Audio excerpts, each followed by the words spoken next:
સંસાર વ્યવહારમાં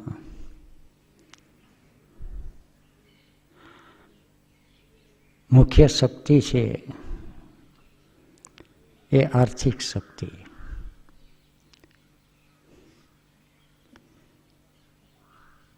જે સંસાર વ્યવહારમાં આપણે રહીએ છીએ ત્યાં પૈસો રૂપિયો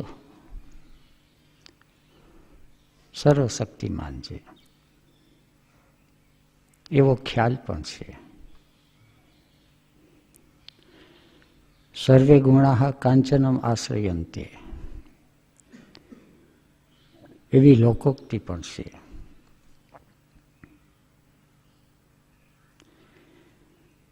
પણ અર્થશાસ્ત્ર ના નિયમનું ભાન દરેકને નથી હોતું.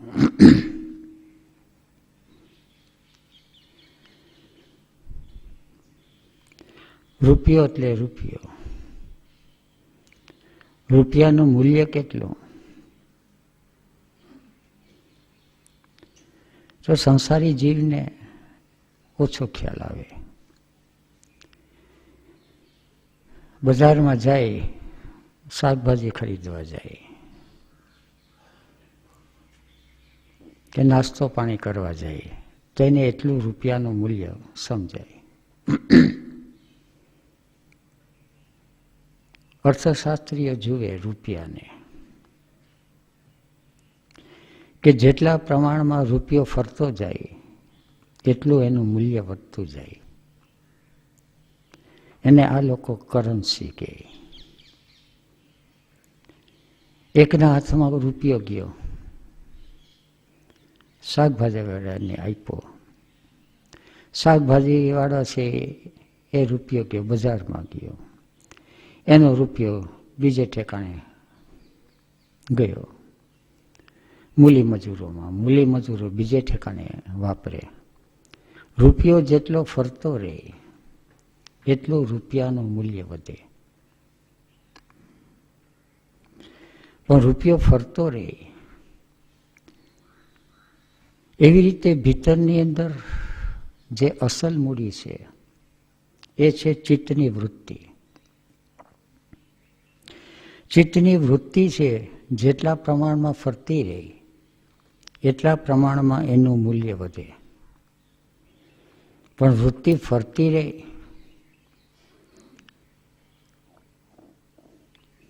એટલે સમજાય નહીં. સંસારી જીવોને તો સમજાય નહીં. સાધકોને પણ પકડવું અતિશય મુશ્કેલ છે.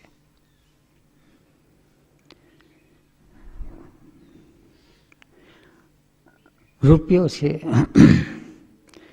રૂપિયો જેટલો ફરતો રહે એટલું એનું મૂલ્ય વધે. જુગારી લોકો છે એ પણ રૂપિયાને ફેરવે. શેર બજાર અને સટોડિયા છે એ પણ રૂપિયાને ફેરવે. રૂપિયા એક ઠેકાણે રોકી રાખ્યા. કોઈ મકાન, જમીન, ઘરેણા, દાગીના ત્યાં પડ્યા રહે. Dead investment. ડેડ ઇન્વેસ્ટમેન્ટ રહે એટલે એમાંથી કંઈ આવક ન થાય, કંઈ મૂલ્ય ન વધે, ક્યારેક ક્યારેક તો જાવક પણ થાય. વૃત્તિ છે જ્યાં કંઈ પણ પ્રાપ્ત ન થતું હોય, અભાવ પ્રત્યય આલંબના વૃત્તિ નિદ્રા. એ નિદ્રા છે. જિંદગી છે વ્યર્થ ચાલી જાય. સવારથી સાંજ સુધી છે શું પ્રાપ્ત થયું? 10 દિવસ ચાલ્યો ગયો. ક્યારેક ક્યારેક તો ઉપાધિમાં કે દુઃખમાં જાય. નિદ્રા વૃત્તિ. પૈસો છે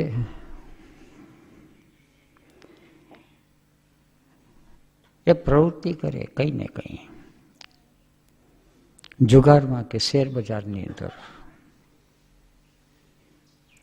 પ્રાપ્ત શું થયું?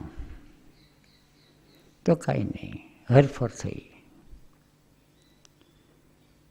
પતંજલિ અને ચિત્તની વૃત્તિ વિપર્ય થઈ.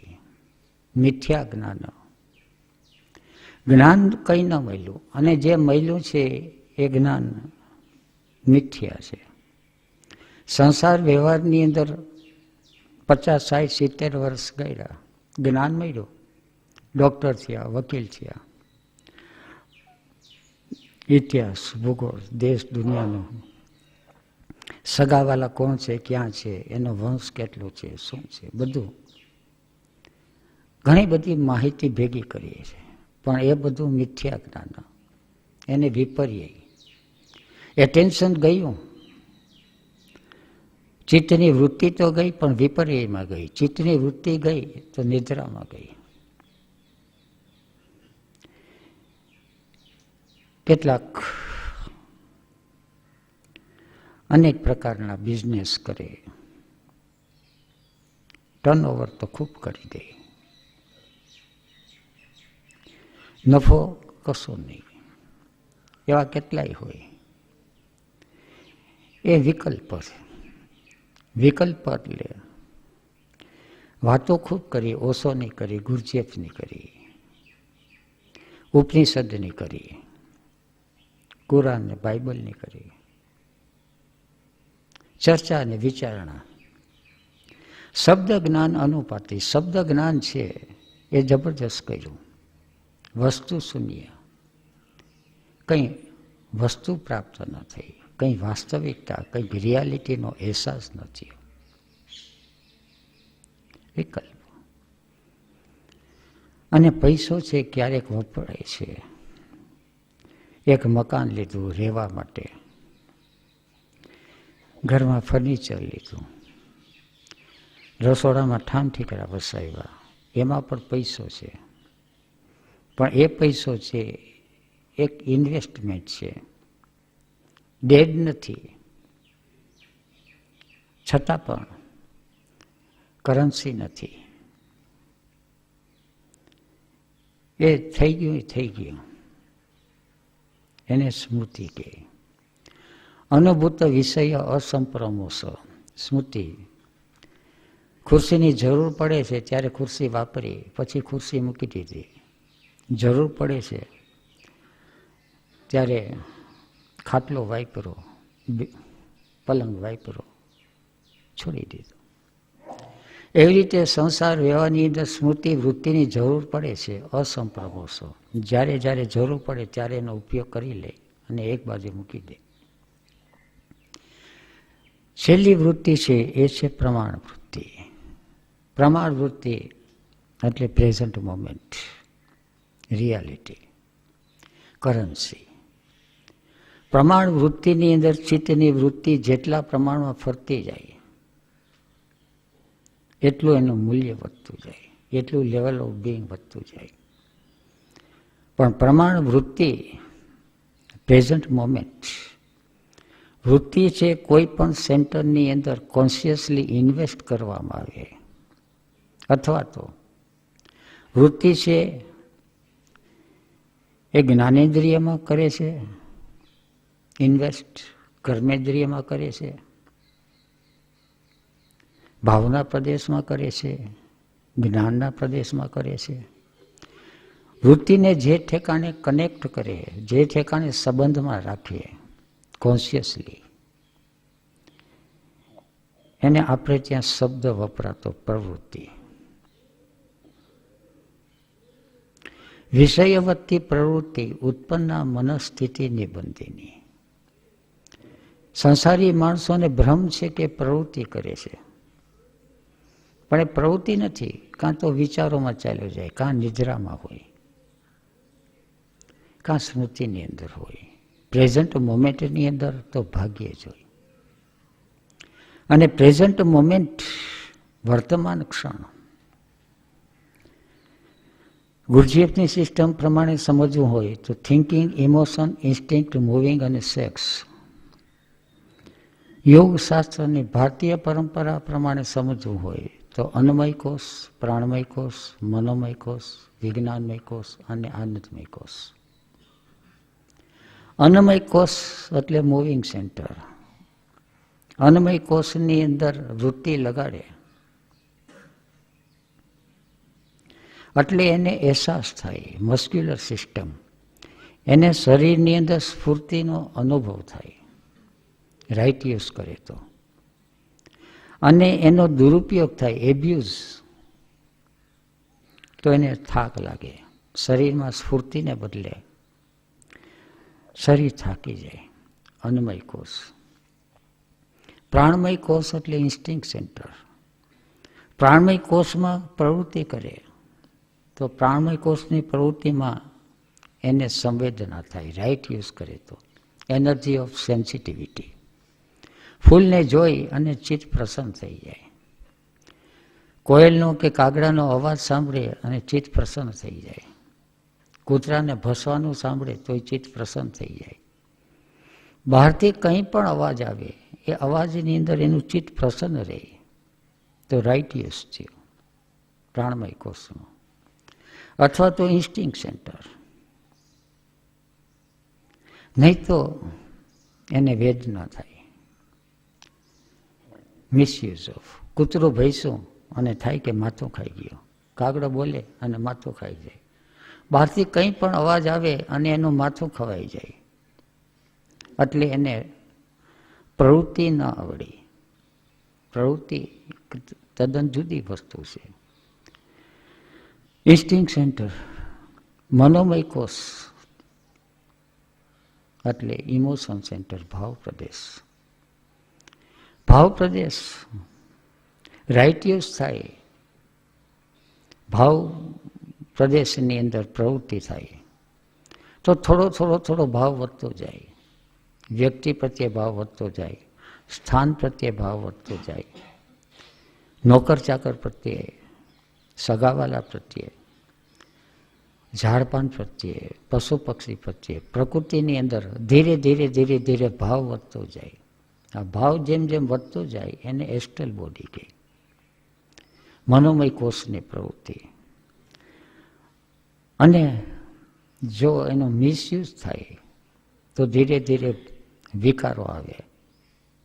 મનોમય કોષની અંદર મોટે ભાગે બધા વિકારો પડ્યા છે. કામ, ક્રોધ, લોભ, મદ, મોહ, મત્સર. વધતા ઓછા પ્રમાણમાં ભીતર જોતું જાય સ્વાધ્યાય તો એને ખ્યાલ આવે કે અંદર ઈર્ષા આવે છે, જેલસી છે, એનવી છે, અદેખાય છે. બે પૈસા ભેગા થાય તો અંદર જરા ફૂલાઈ જાય તો મદ આવી જાય. પૈસાને પછવાડે થોડો લોભ લાગે. તો કંઈ પણ થાય તો ભાવ પ્રદેશની પ્રવૃત્તિ, મનોમય કોષની પ્રવૃત્તિની અંદર એને ભીતરની અંદર ભાવ વધતો જાય ધીરે ધીરે. વિકારો શાંત થતા જાય, ક્લેશ ઓછા થતા જાય તો રાઈટ યુઝ. વિજ્ઞાનમય કોષ, મેન્ટલ બોડી અથવા તો થિંકિંગ સેન્ટર. સંસારી માણસો થિંકિંગ સેન્ટર છે એનો લોઅર થિંકિંગ સેન્ટર, ચર્ચાને, વિચારણાને, વાતોચીતોને. હાયર થિંકિંગ સેન્ટર હોય તો જ્ઞાન અને વિજ્ઞાનની ઉપલબ્ધિ થાય. જ્ઞાન એટલે આત્મજ્ઞાન અને વિજ્ઞાન એટલે પ્રકૃતિનું જ્ઞાન. ભીતરની અંદર કર્મ શું છે, એના રહસ્યો શું છે, બંધન ક્યાં છે, મુક્તિ ક્યાં છે, એ બધાનું વિજ્ઞાન એને દેખાય. તો જ્ઞાન વિજ્ઞાન યોગ ગીતામાં જેને કહે. અને પછી આવે છે આનંદમય કોષ, સેક્સ સેન્ટર. આનંદમય કોષ જ્યારે બ્રહ્મની સાથે, એવર એક્સપાન્ડિંગ કોન્શિયસનેસની સાથે એનું એટેન્શન છે, એની પ્રવૃત્તિ એ લાગી જાય એને બ્રહ્મચર્ય કહે. અને સંસારી જીવ છે એને આનંદને બદલે કંટાળો આવે, શક્તિનો હ્રાસ થતો જાય. ધીરે ધીરે ધીરે જીવનની અંદર નિરસતા વ્યાપી જાય. પ્રવૃત્તિ. જે લોકો જાગ્યા છે એ લોકો પ્રવૃત્તિ કરે અને જે લોકો બેહોશ છે એ કહે કે અમે આટલી બધી પ્રવૃત્તિ કરીએ છીએ, પણ એ પ્રવૃત્તિ નથી, એ ઢસરડો છે. કઈ પ્રવૃત્તિ? જેવી રીતે કે આનંદ આવી ગયો તો એને આનંદની અનુભૂતિ નથી થતી. ક્યારેક સુખની અનુભૂતિ થાય અને ક્યારેક તો દુઃખનો અભાવ લાગે, એને એ સુખ કહેતા હોય. જેવી રીતે ઘરમાં ખૂબ મહેમાન આવ્યા હોય અને અણગમતા મહેમાન આવ્યા હોય, ધરાર બધું કરવું પડતું હોય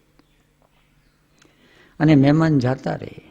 દરેક વસ્તુ જાતી તો રહેવાની છે, કાયમ તો કંઈ ટકવાનું નથી. એ જાતા રહે ત્યારે એમ થઈ જાય કે હા શાંતિ થઈ. તો આ શાંતિ થઈ એ વાસ્તવિક શાંતિ નથી, અશાંતિનો અભાવ થયો, કંટાળાનો અભાવ થયો. એને સંસારી માણસો સુખ માને. કોઈ જાતની માથે બોજો નથી, ચિંતા નથી, મજબૂરી નથી. એને કે હમણાં શાંતિ છે, હમણાં સુખ છે.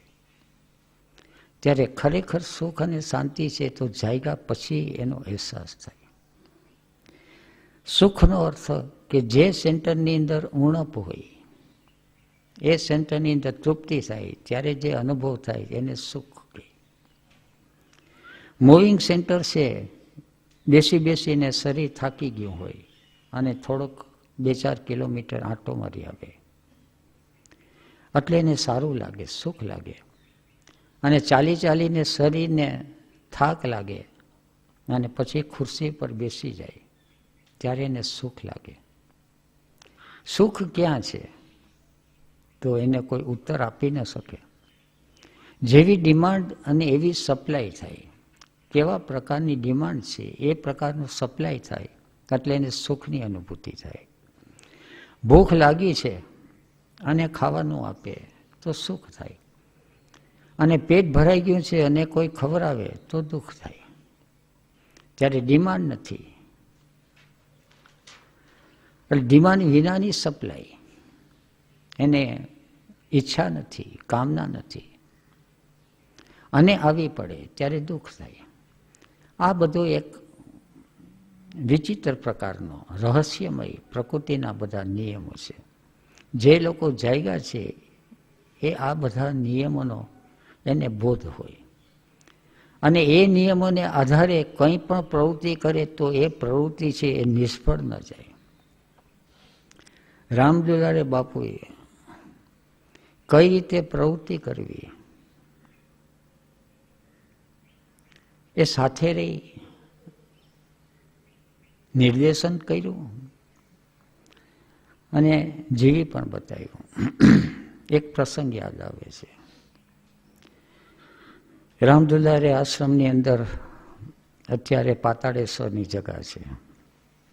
જે લોકોને એ જગાની સાથેનો કોઈ અનુભવ ન હોય એ તો આંટો મારી આવે.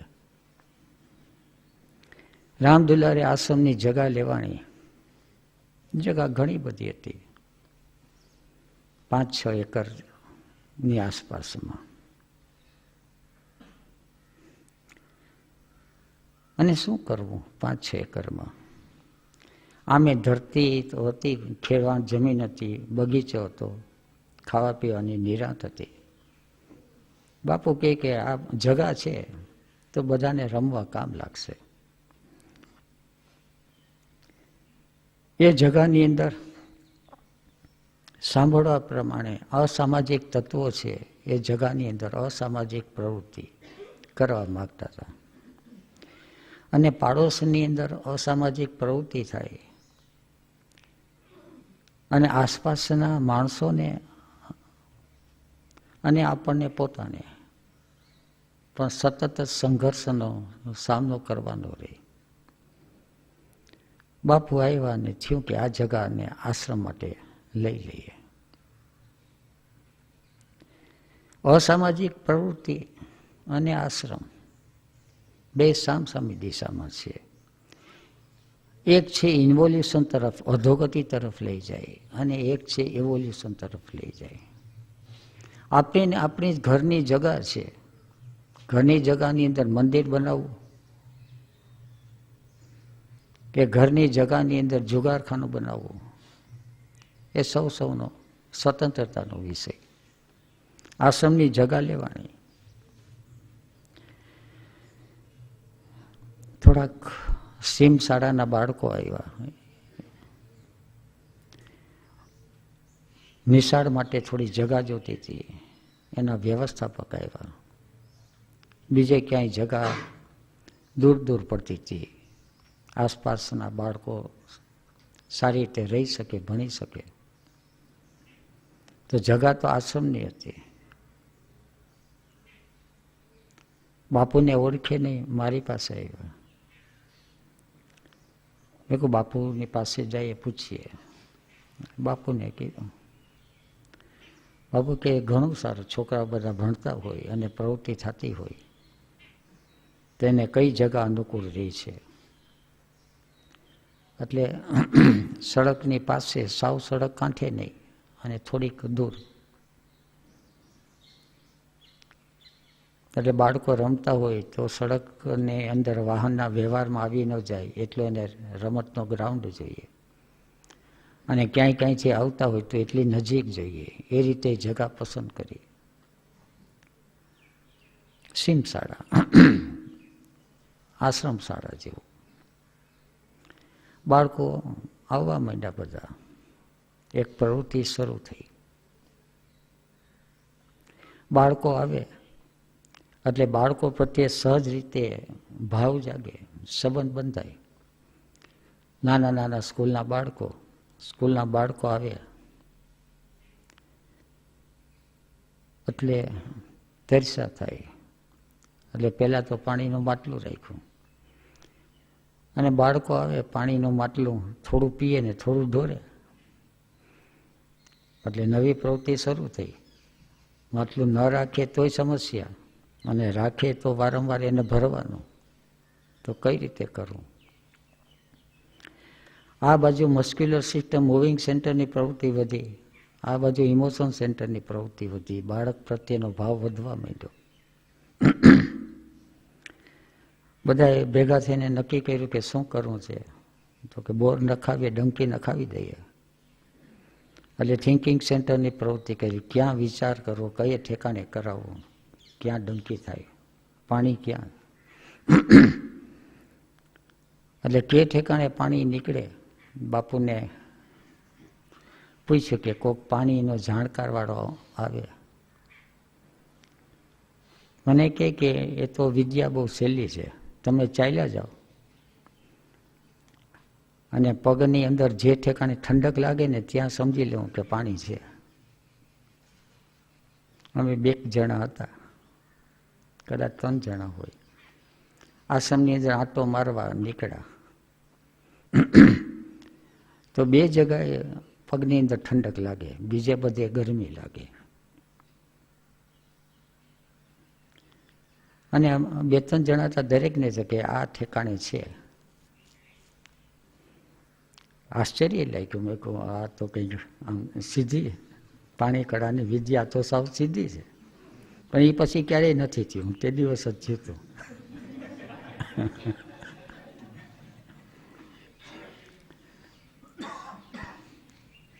એ ઠેકાણે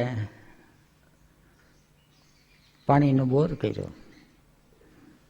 અને બોર કરવાની અંદર હોય કોઈક જાણકારી આવે, અને બીજી બધી છે એ બધી જાતે કરવાથી હોય. એનો ધૂળ કચરો જે કંઈ ગાર કે નીકળે છે એની આસપાસનું બધું કરવાનું હોય.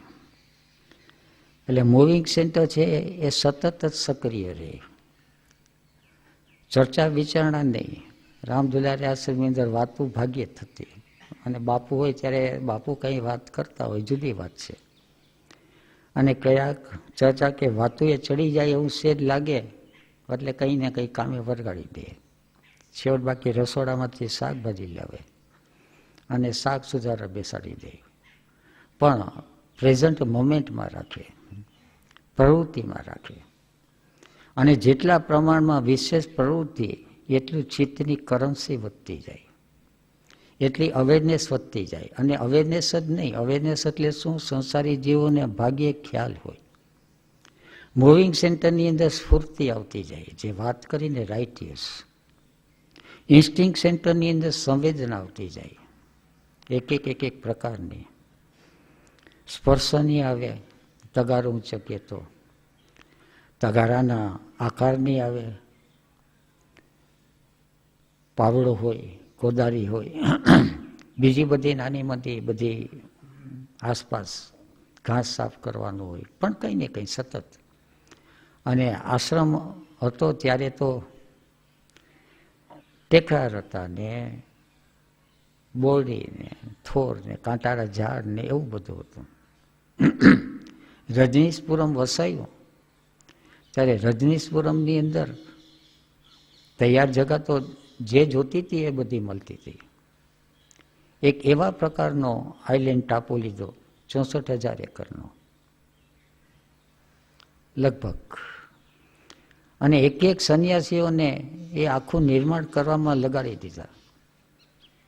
અને કદાચ કોઈને ખ્યાલ હોય કે ન ખ્યાલ હોય, 3 વર્ષને માટે ઓશોએ મૌન લઈ લીધું. કોઈ વાતો નહીં, કોઈ વિચાર નહીં, કોઈ ચર્ચા નહીં, સતત રજનીશપુરમને વસાવી લેવું. પછી એને વિસર્જને કર્યું. એની એક લીલા હતી કે એક નમૂનો બતાવી દીધો કે સંન્યાસીઓને આ રીતે એક સ્પેસિમેન, જ્યારે શિબિર કરવાની હોય ત્યારે શિબિરનો એક નમૂનો બતાવી દે. ધ્યાન કયા કયા ધ્યાનની વિધિ કઈ કઈ 3 દિવસમાં એને બતાવી દે. અને એને આધારે પછી જિંદગી છે ધીરે ધીરે સૌ પોતપોતાની રીતે ઠીક લાગે એ રીતે કાઢે. એ રીતે રજનીશપુરમ એક સ્પેસિમેન હતું. નિર્માણ થયું, ડંકી નખાઈ ગઈ. ડંકી નખાઈ ગઈ એટલે ધીરે ધીરે ધીરે બાળકો છે પોતાની બેડે ડંકી ચલાવે અને પાણી પીવા માંડે. એટલે એની પ્રવૃત્તિ શરૂ થઈ ગઈ. આશ્રમનો તો ચાલ્યા જ કરતું હોય. 2-4 મહિના થયા એટલે ડંકી છે એના સ્ક્રૂ બગડવા માંડ્યા ને કંઈક ઢીલું થવા માંડ્યું કંઈ. અને છોકરાઓ છે તો એની રીતે, એટલે વળી પાછા ડંકીના કારીગરોને બોલાવવા અને ડંકી કાઢીને બધી સાફસૂફ કરવી ને એની અંદર કંઈ ને કંઈ ફૂટવાલમાં કંઈક વાંધો આવે ને કંઈક આ વાંધો આવે, વળી ચાલુ કરીએ. પછી તો સ્કૂલની શાળા શરૂ થઈ અને ત્યાં પણ એની વ્યવસ્થા થઈ ગઈ સરખી રીતે પાણી પીવાની આતે. એટલે બાળકો આવતા બંધ થયા. પછી ડંકી એમને પડી રહીને થોડી કટાવા માંડી. એટલે ડંકીને છૂટી કરી અને એક બાજુ લઈ ગયા, બીજે ઠેકાણે જ્યાં જરૂર હોય ત્યાં. એ જગા એમને પડી હતી, ત્યાં પર ખાડો હતો. હવે કે શું કરવું? એટલે ક્યાંકથી એક પથ્થર લેવા મજાનો, વેલરનો પથ્થર અહીંયા નીકળતો હોય, આમ ઘડવામાં સારો રહે, આમ મજબૂત હોય. બાપુ કહેતા ગ્વાલિયર બાજુના પથ્થરા છે, આગ્રા બાજુના પથ્થર લાલ પથ્થરના, અમુક પથ્થર છે જેમાંથી દેવની મૂર્તિઓ ઘડાય, અમુક પથ્થર છે એમાંથી કિલ્લા બંધાય. પથ્થરનું જ્ઞાન પણ જુદી જુદી રીતે બાપુ સમજાવતા હોય. પછી આ જે પથ્થર હતો એમાંથી એને 4 ભાગ કરાવ્યા. પથ્થર હતો એ કાણાવાળો હતો. એ પથ્થર ક્યાંય ચણવામાં કામ લાગે એવો હતો નહીં, તો બાપુ કહે છે આપણે ઉપયોગ કરી લઈએ. લીધો પથ્થર. હરીશને શિલ્પકામનો શોખ હતો એટલે એને 3 ઠેકાણે શિવની મૂર્તિ એટલે ચહેરો, પણ દરેક ઠેકાણે ચહેરાના ભાવ અલગ અલગ. અને એક ઠેકાણે શિવનો ચહેરો અને શિવના ચહેરાની અંદર તિલક ઉતરાયો. મેં કહું બાપુ આ, કારણ કે શિવને કપાળમાં ત્રિપુંડની ખબર છે, તો શિવને કપાળમાં તિલક કે તમને ખબર છે ને કે શિવ વિષ્ણુ ભક્ત હતા, શિવ રામ ભક્ત હતા, રામની પૂજા કરતા. એટલે શિવને તિલક છે એ એનું વિષ્ણુ ભક્તિનું સ્વરૂપ છે. એટલે તિલક અને તિલકની અંદર વચમાં એક લીટો એક અમુક સાધુઓનો એક રિવાજ છે. કદાચ રામાનંદી સાધુઓ હોય.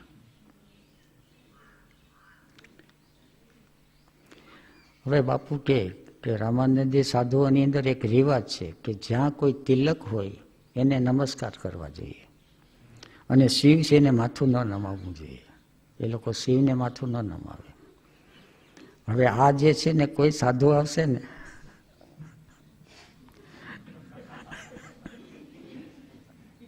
કન્ડિશન માઇન્ડ છે, એને કઈ રીતે આ લોકો એક ઈશારા મૂર્તિ શિવની અને તિલક રામાનંદીનો, હવે માથું નમાવવું કે કેમ? હવે સાધુ ત્યાંથી નીકળે એટલે એને આશ્રમ આવે એટલે સાધુ આવે અને જોઈને એને જાગવું જ પડે. છેવટ બાકી એનું મગજ છે ચગડોળે ચડી જાય.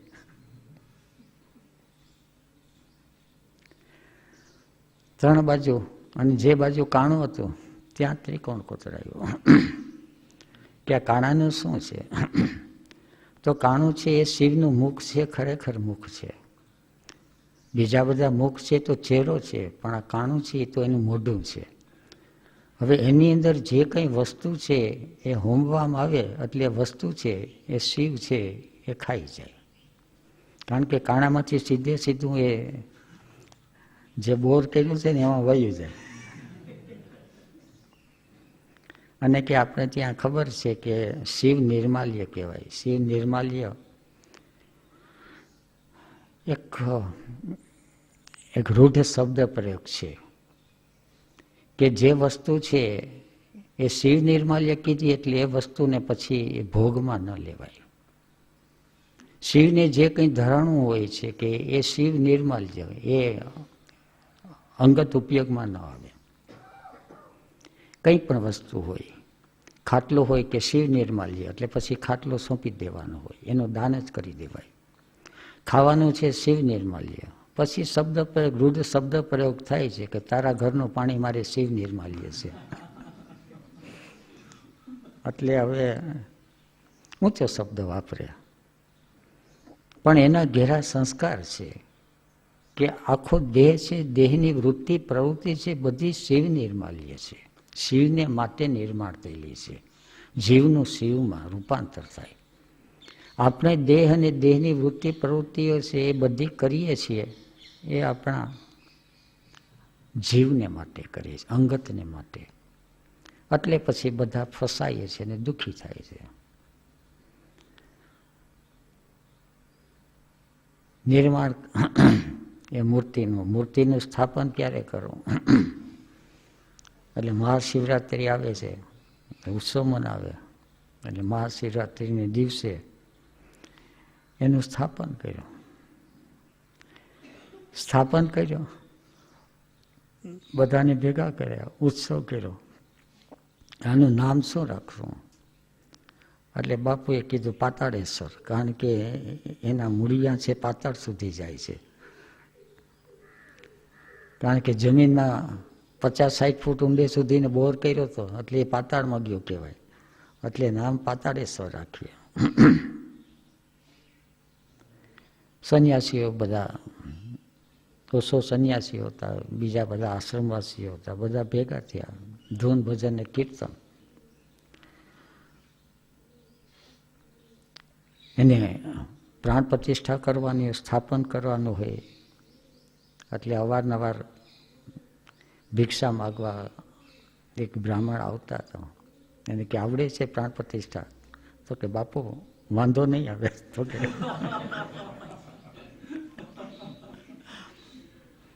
કે કરી દો પ્રાણ. એટલે પ્રાણ પ્રતિષ્ઠાનું બધું થવા માંડ્યું. ત્યાં રોડ ઉપરથી 2 મદારી નીકળ્યા, આમ જતા હતા માધવપુરથી મૂળ માધવપુર તરફ. આ બધું ચાલતું હતું. બાપુ કે આ મદારીને બોલાવો. એટલે ગયો એની પાસે. મેં કહ્યું આવો અંદર બાપુ બોલાવે છે અને કંઈ નાસ્તો પાણી કહે. એ લોકોને કે કંઈક ખેલ કંઈક હશે ગમે તે. એટલે મદારી આવ્યા ત્યાં. મદારીએ બાપુ સામું જોયું ને બાપુએ મદારી સામું જોયું એને કે કંઈક કરો ખેલ કે. એટલે અંદરથી કાળેતરા કાઢ્યા અને કે શિવ હોય તો એના ગળામાં નાગ પણ જોઈએ ને. એટલે જે મૂર્તિનું સ્થાપન કર્યું હતું એને ફરતા નાગને મૂકી દીધું. અને પછી પૂજનની અંદર કે નાળિયેર એટલે સારું નાળિયેર છે, પાણીવાળું નાળિયેર. એ નાળિયેર વધારીને શિવની પ્રસાદી બાપુએ બધાને આપી. પછી કઈ રીતે આપી ગમે તે હોય, બુદ્ધિનો વિષય નથી, પણ ત્યાં જેટલા હતા 500 જણા હતા, બધાને નાળિયેરની પ્રસાદી મળી ગઈ પોતપોતાની રીતે. પછી ચારે બાજુ નાળિયેર થોડું છટક્યું. એ આપ્યા પછી નાળિયેરને વધાર્યું તો નાળિયેરની અંદર ટોપરું જ નહીં જરાય, પાકેલ નાળિયેર હતું. તો કે આ શું થઈ ગયું? તો કે આ શિવ નિર્માલ્યા. શિવ ભગવાન કે ટોપરું લઈ ગયા.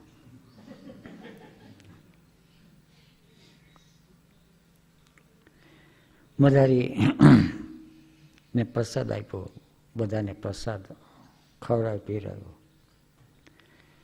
કંઈ 11 રૂપિયા કે કંઈ ને કંઈ એને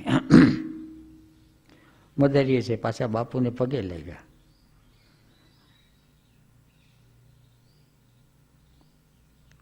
અને કંઈક ટિપ્પણ કરતા ગયા, કંઈક જુદા પ્રકારનો. એનો અર્થ કે તમે મદારીના મદારી છો. આવી જાતનો એનો અર્થ, શબ્દ બરાબર યાદ નથી. અને એ લોકો વિદાય થયા. અને આ રીતે પછી મહાશિવરાત્રિના દિવસે પાતાળેશ્વરની પ્રાણ પ્રતિષ્ઠા થઈ. અને હજી ક્યારેક ક્યારેક યાદ આવે તો વળી ત્યાં પૂજન કરે, નહીં તો એ વખતે તો ત્યાં અનુકૂળતા હોય તો જઈને ધ્યાન કરવાને બેસતા. પછી તો જગા છે થોડી સરખી પાકી કરી લીધી, એને ફરતું ચણી લીધું. આની અંદર જે 5 પ્રકાર કીધા, મૂવિંગ સેન્ટરની અંદર એક સ્ફૂર્તિ રહેતી હતી જ્યાં સુધી સ્થાપના થઈ ગઈ ત્યાં સુધી. ઇન્સ્ટિંક્ટ સેન્ટરની અંદર જુદા જુદા પ્રકારનો સંવેદનાઓ પ્રાપ્ત થતી. ઇમોશન સેન્ટરની અંદર ભાવ જાગ્યો. મદારી પ્રત્યે ભાવ હતો, સંન્યાસીઓ પ્રત્યે ભાવ હતો, બધા બાળકો હતા એના પ્રત્યે ભાવ છે. અને એ ભાવની પછાડી એક સદભાવનો હતો કે એક મૂર્તિનું સ્થાપન થાય છે. એટલે મૂર્તિનું સ્થાપન થાય છે કોઈ ઉપભોગનો વિષય નથી. ત્યાં તો કોઈને કોઈ પ્રકારનું શેરિંગ કરવું પડે, આહુતિ દેવી પડે. એટલે આ રીતે ભાવનું ઉર્ધ્વીકરણ થયું.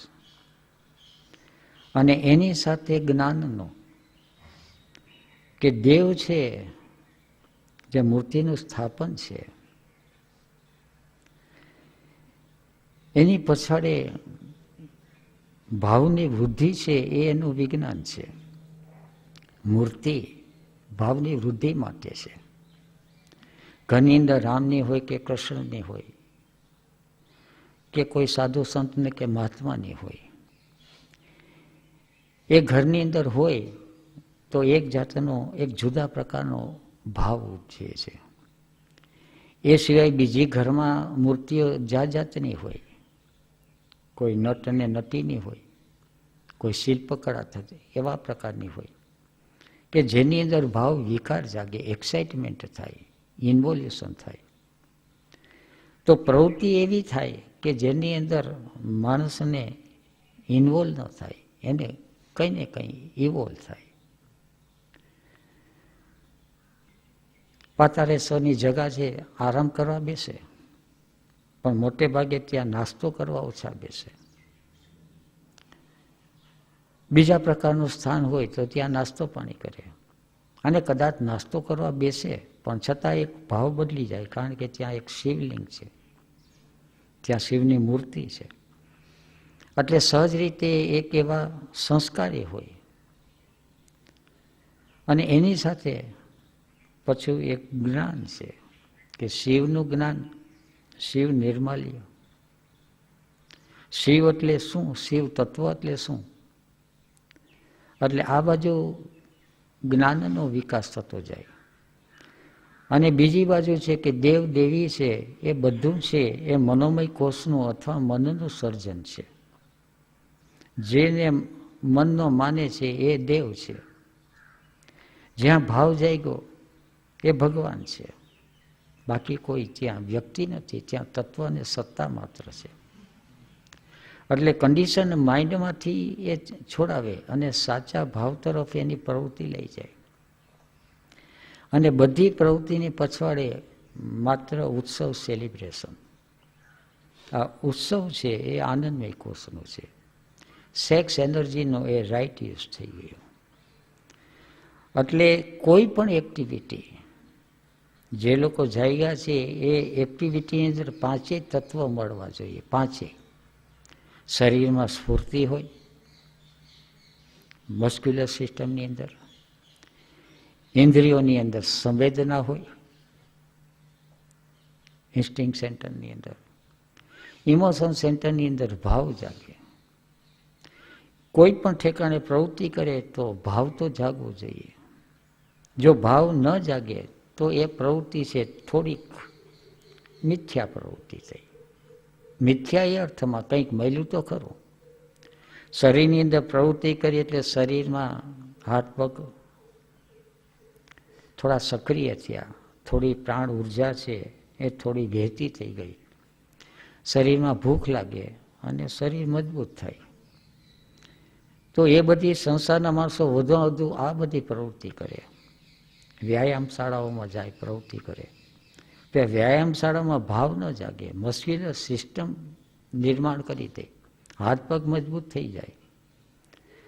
એવી રીતે કોઈ પ્રાણાયામ કરે તો પ્રાણમય કોષ છે એની અંદર મજબૂત થાય. પણ જ્યાં સુધી ભાવ ન જાગે ત્યાં સુધી અધ્યાત્મના પ્રદેશની અંદર પ્રવેશ નથી થતો. અને ભાવમય કોષ છે એને ગુરુજીએ એસ્ટ્રલ બોડી કહી. મનોમય કોષ, ફિઝિકલ બોડી, પછી ઇથરિક બોડી, પછી એસ્ટ્રલ બોડી. પછી એ ભાવ છે એ કોઈ પણ પ્રવૃત્તિમાં જાગે. શરીર ગમે ત્યાં હોય, શરીર આશ્રમમાં હોય કે શરીર સંસાર વ્યવહારની અંદર હોય. સંસારી માણસ છે ધીરે ધીરે ધીરે એની અંદર ભાવ વધુ ને વધુ પ્રગટ થતો જાય. તો ઓશો કે સંસાર મેં હોકર સંસાર કા ન હોના ઉસી કા નામ સંન્યાસ છે સંસારની અંદર. પણ સંસારની અંદર અહંતા કે મમતા નથી. આશ્રમની જગા હતી, જેને આવવું હોય,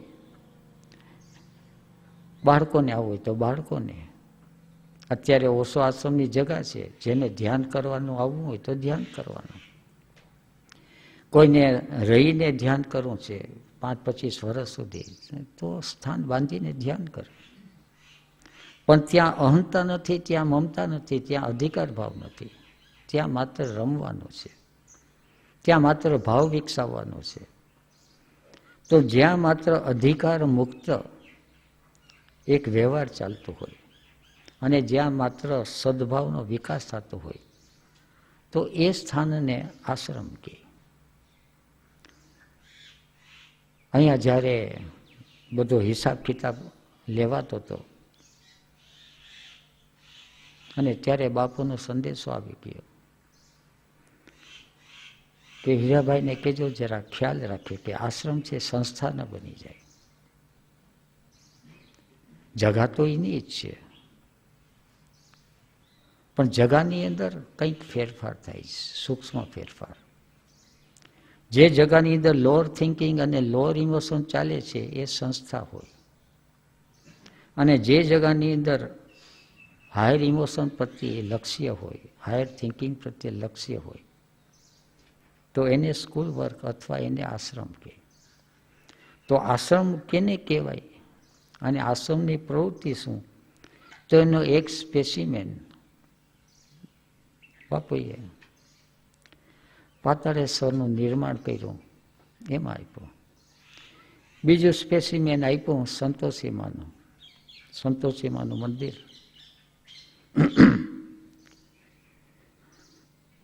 બધા બેઠા હતા.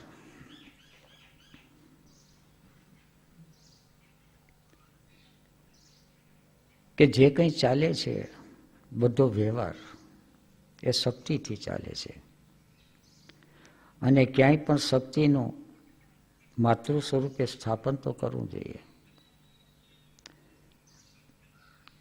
એની પછાડે વ્યવહારિકથી માંડીને આધ્યાત્મિક સુધીની બધી વિચારધારા સંમિલિત હોય. વ્યવહારિક વિચારધારા એ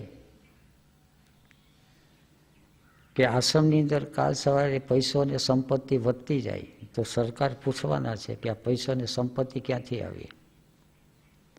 અને જે લોકો આપી જાય છે એ લોકો ઊંધા ચતા કરીને આપી જતા હોય. કોઈ માનતા માનીને ધરી જાય, કોઈને ક્યાંક છુપાવવા માટે કંઈક ધરી જાય. એક દાન પૂન કર્યાનો એક મનની અંદર સંતોષ લઈ અને આપી જાય. અને આશ્રમો બધા આમ જ ચાલતા હોય. આશ્રમની અંદર તો કોઈ કમાતું તો હોય નહીં, અને વ્યવહાર હોય રાજાશાહી. તો આ બધું થાય છે કઈ રીતે? તો કે એક માતાજીની મૂર્તિ હોય તો એ બધું સંભાળી લે. કઈ રીતે સંભાળી લે? એટલે કે આ માતાજીને કોઈ ધરી ગયું હતું, એટલે આ આવક છે કોણ ધરી ગયું હતું, કઈ રીતે ધરી ગયું હતું, એના હિસાબ કિતાબ કે ચોપડા કંઈ રાખવાના ન હોય. નહીં તો સરકાર છે એ બાવા સાધુને હેરાન કરે, એટલે કે એક મૂર્તિ તો રાખવી જોઈએ. એટલે કઈ મૂર્તિ રાખશું? એટલે પછી અમને બધાને પૂછે કે કઈ મૂર્તિ રાખવી? એટલે કે લક્ષ્મીની રાખીએ, સરસ્વતીની રાખીએ, ને આમ જ્યાં જાતની દુર્ગાની રાખીએ. કંઈ પણ કે બાપુ પ્રશ્ન પૂછે એટલે વળી બાપુ કે એ બધી માતાઓ છે ને ઘરડી થઈ ગઈ છે.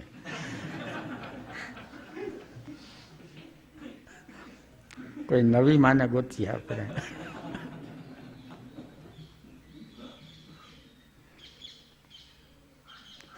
એટલે બધા ભેગા થયા કે નવી માં કઈ છે? એક છોકરે કીધું બાપુ સંતોષી માં. તો કે હા એ બરાબર છે. હે એ વખતે સંતોષી માનું પિક્ચર ચાલતું હતું, અને હજી સુધી એમ કહે છે કે સંતોષી માનું પિક્ચર જેને ઉતાર્યું એને રેકોર્ડ બ્રેક હજી નથી કરી શક્યા. સારામાં સારું પિક્ચર જે લોકો ઉતાર્યું, શોલે જેવું પિક્ચર છે કે મોગલી આઝમ, પણ સંતોષી માનું રેકોર્ડ બ્રેક નથી કર્યું. અને સંતોષીમાં ક્યાંથી એવા શું છે, કઈ રીતે પ્રગટ છે, એ મિસ્ટરી છે, ક્યાંય પુરાણમાં નથી. છતાં ગણપતિની દીકરી તરીકે કોઈ એને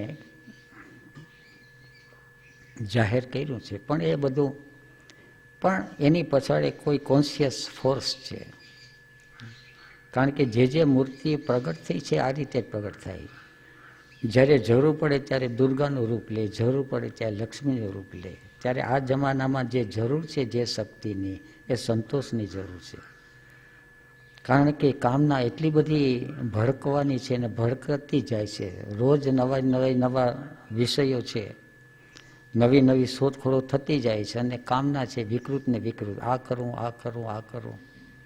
ત્યારે એ વખતે જેની જે જરૂર છે એ છે સંતોષીમાં.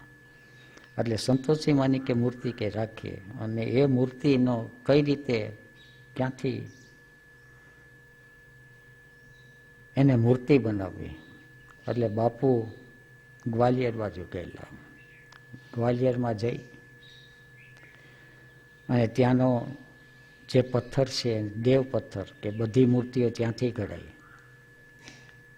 ત્યાં કારીગરને બધું કીધું કે મૂર્તિનો ચહેરો આવો રાખવાનો, મૂર્તિની સાઈઝ આવી રાખવાની, 3 ફૂટ આસપાસની મૂર્તિ છે. ત્યાં બાપુ જઈ અને મૂર્તિ તૈયાર કરાવ્યા અને ત્યાંથી પેક કરી ટ્રેનની અંદર અને પછી માધવપુર પહોંચી અને પછી વાતે ગાતે મૂર્તિને પ્રાણ પ્રતિષ્ઠા કરી. અને એની અંદર પણ રહસ્ય તો આ જ 5 કોષ અને છેવટ જે છે આનંદ ઉત્સવ. અને આ રીતે રામદુલારે આશ્રમની શરૂઆત થઈ. એટલે આ બાજુ શિવ અને આ બાજુ શક્તિ બંનેનું સ્થાપન કરી અને પ્રવૃત્તિ આગળ ચાલી.